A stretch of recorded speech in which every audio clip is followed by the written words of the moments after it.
This guy, beloved man in the area, was known as Mr. Los Angeles. I'm talking about former city councilman Tom LaBonge. You know he passed away earlier this year, but he is certainly not forgotten. And there is a beautiful example of that this morning. Bob DeCastro joins us from Hollywood. He was such a Los Angeles booster and a Hollywood booster. Not Hollywood showbiz, but the people, the neighborhood of Hollywood, right? Every time I'm in Hollywood, I remember Tom LaBonge. In fact, you do a live shot over here. He'd be knocking on your window, and he'd say hello to you. What I loved about, and he was called Mr. Los Angeles, right? Because he loved this city so much. He had this huge legacy of service. And what I always say about Tom LaBonge is that he was more than just a politician, because he not only did he know everybody, but he was authentic and he really felt it. He really made you feel like you were the only person in the room, and he was authentic about that. He wasn't just a politician.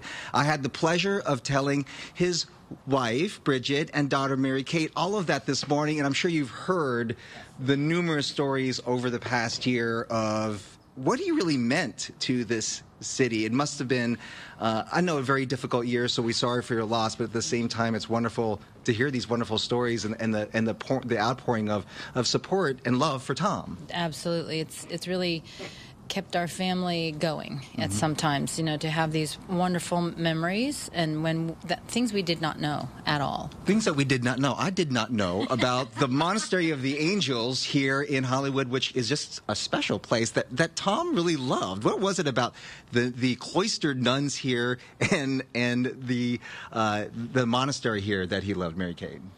He used to buy pumpkin bread on behalf of Councilmember John Ferraro, who he used to work with or work for back in the 90s, and it was just something that he carried on even into his time in office. Is that right? Yeah. That precedes me, so it's obviously just a story I've always heard.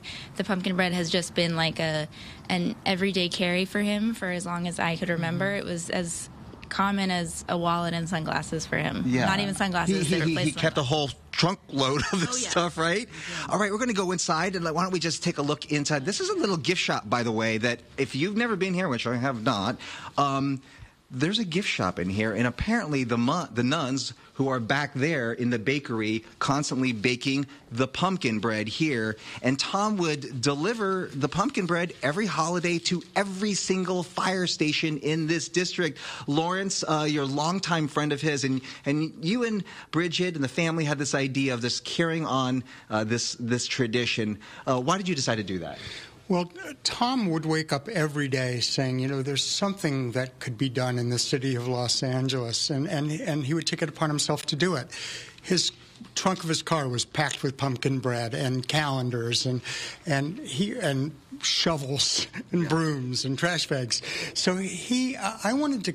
This is a sweet part of his legacy, and at the end of a very, very difficult year, I really felt like this is a place where I can make a difference, and I can feel Tom when I'm doing this. It's pretty fantastic. All right, so we're going to all make the delivery this morning to the several fire stations this morning. Michaela, I know that some was delivered to the station right there. Apparently, so they make like dozens and dozens of this pumpkin bread every single day, and people go crazy over this stuff. Not just that, they make chocolates here, they make brittle. Apparently, there's the demand is so high they just can't keep up. But it's made with love, and it's handmade. We have a link on our website, foxla.com, because this is all about his legacy of service as well. There's a foundation where there's multiple things around the city that Tom LaBonge is continuing to help out by his foundation, including the beautiful parks around here in Griffith Parks in Hollywood.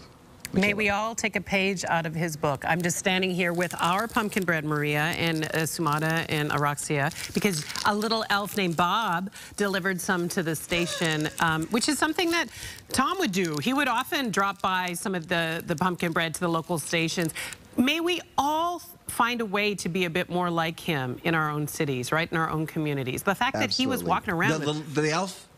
Go ahead. The elf, by the way, was Lawrence. And this is pumpkin bread, though, that has been eaten by presidents. Barack Obama himself had some of this pumpkin bread because of Tom LaBonge. You know, you name it. A who's who of Hollywood has eaten this celebrated pumpkin bread. And for those of you that said pumpkin bread, I've never had it and I don't want it. Try